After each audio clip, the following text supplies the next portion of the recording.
はい、皆さんこんにちは。今日は F と V の発音の仕方についての話です。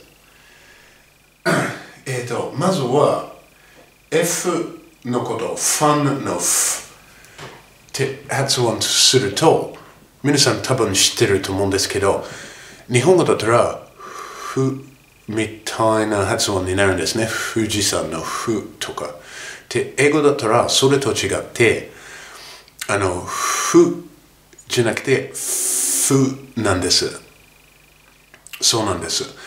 発音をするときには、この上の歯と下の唇を使うんです。ちょっと下の唇を噛むみたいな感じなんですね。ふで、とにかくF の発音をしているときは、これとこれが接してないといけません。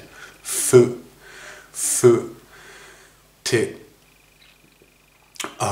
V の発音、very の V のことは、実は口とか顎とかベロの形はみんなF と同じです。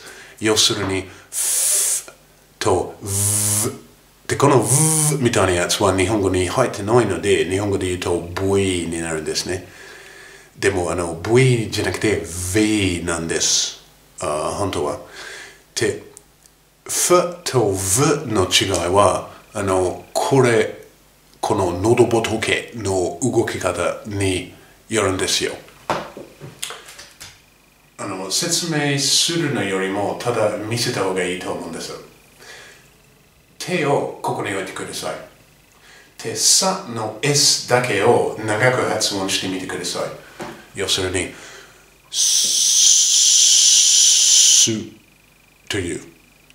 何も感じられないんですよね。で、逆に、ザのズだけを手をここに置きながら長く発音してみてください。ズで、これ、ビリビリしてるのは感じられますよね。ちょっとだけ頑張れば、これ、意識的に消したりつけたりすることができますよ。要するに、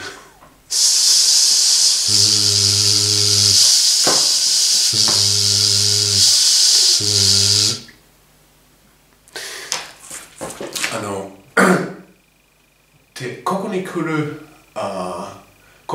空間は喉仏まで来ると2つのパイプになってて、1つは肺に行く、1つは胃袋に行くですよね。で、このところに肺に行く空間の上にちょっと唇みたいな形をしたものがついてるんですよ。で、食べ物とか飲み物を飲み込むときに水とか食べ物が肺に入ってはいけないので、飲み込むときにここについてるなんか唇みたいなやつはこうみたいに締まります。ってしたらこれは締まります。で、そうすると食べ物はそれの上を通して胃袋に入ります。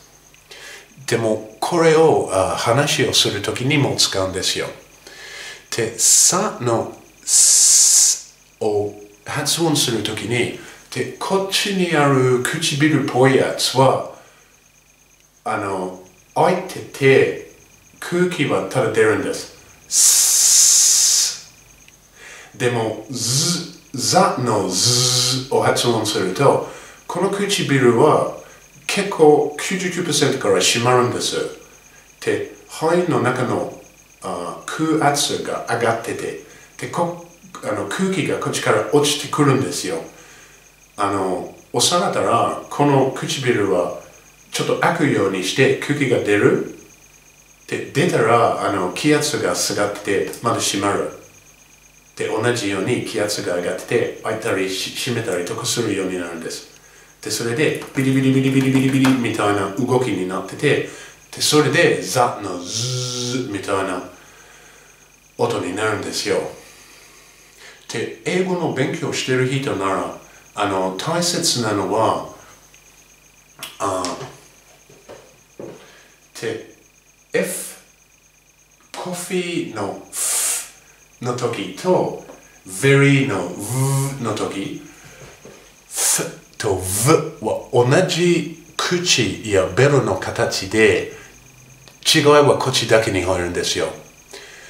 でコフィーの F と very の V を発音するときに上の唇と下の唇は接してはいけません。接してしまったら自分が述べている単語は変わりますよ。で、コフィーって発音するときにこれが上の唇と下の唇が接したらコフィーという単語はコピーという単語になるんです。コフィー、コフィー、コピー、コピー。で、同じように、とてもの very を発音するときに、これ一緒に接したら、very, very, berry, berry って違う単語になるんですね。very というのが来るものの実、berry になるんです。で実はオーストラリアで僕の好きなスナックは超ベリーって感じと言われてるやつでそれは very berry という発音になるんです。